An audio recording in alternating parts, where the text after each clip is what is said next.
네, 안녕하십니까. 검사를 검사하는 변호사 모임 대표를 맡고 있는 오동현 변호사입니다. 네, 오늘 이렇게 비가 많이 오는 날씨에도 불구하고 이 자리에 나와 계신 여러분들께서 정말 진정한 애국자십니다. 무도하고 무능한 무책임한 윤석열 검사 독재 정권이 들어선 지 불과 2년 만에 대한민국의 경제와 민생, 외교, 안보, 민주주의는 후퇴했습니다. 지금까지 힘들게 대한민국이 쌓아올린 모든 성과가 망가졌습니다. 경제는 폭망하고 민생은 파탄나고 외교는 참담하고 안보는 완전히 구멍이 났습니다. 세계 10대 경제 강국이었던 대한민국이 무역 수지 적자 국가로 전락했습니다. 물가는 천정부지로 치솟고 은행 이자는 두세 배로 늘어나면서 국민 모두가 힘들다 해도 아무런 대책도 마련하지 못하는 무능력한 정권입니다. 서울 한복판에서 길거리를 걷던 국민 159명이 어처구니 없이 목숨을 잃고 차를 타고 가다 지하차도에 갇혀 무고한 시민들이 물에 빠져 죽어도 나라를 지키던 군인이 억울하게 생명을 잃어도 진정성 있는 사과도 책임지는 사람도 하나 없는 무책임하고 무자비한 정권입니다.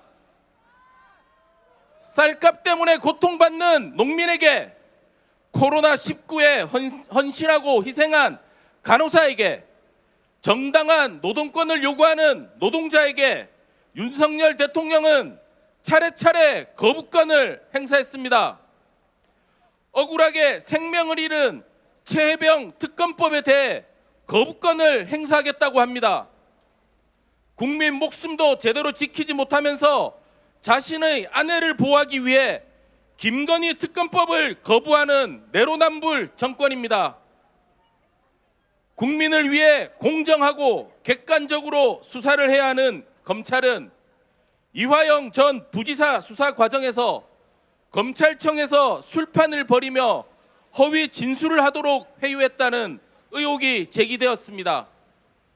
최근 공개된 녹취록을 통해 알려진 내용을 보면 국정농단 수사 사건에서 장시호는 수사 검사에게 오빠라고 부르고 구형을 사전에 통지받고 미리 증언 내용을 외우라고 하는 등 아무렇지도 않게 사건을 조작하는 정치검찰의 민낯을 그대로 드러내고 있습니다. 검사윤리강령 서문에는 다음과 같은 내용이 있습니다. 검사는 범죄로부터 국민을 보호하고 법의 지배를 통하여 인간의 존엄과 권리를 보장함으로써 자유롭고 안정된 민주사회를 구현하여야 할 책임이 있다.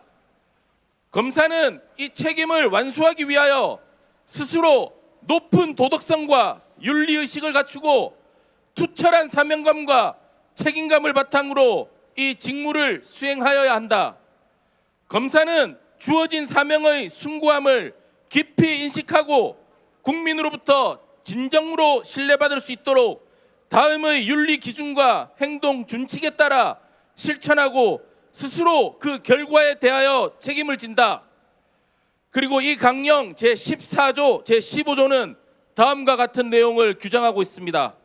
제14조, 검사는 직무 수행의 공정성과 의심받을 우려가 있는 자와 교류하지 아니하며 그 처신에 유의한다.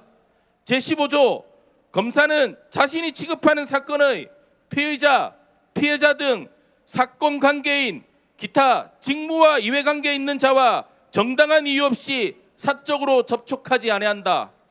이와 같이 검사윤리강령에는 규정을 하고 있지만 지금 대한민국 검찰은 어떻습니까?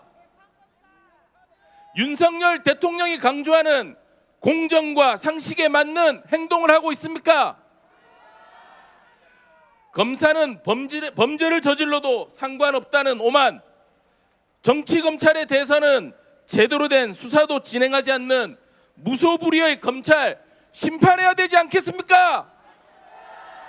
국민을 위한 검찰 본연의 역할을 다할 때까지 저희는 끝까지 정치 검찰의 행태를 감시하고 법적 책임을 물으며 싸워나갈 것입니다.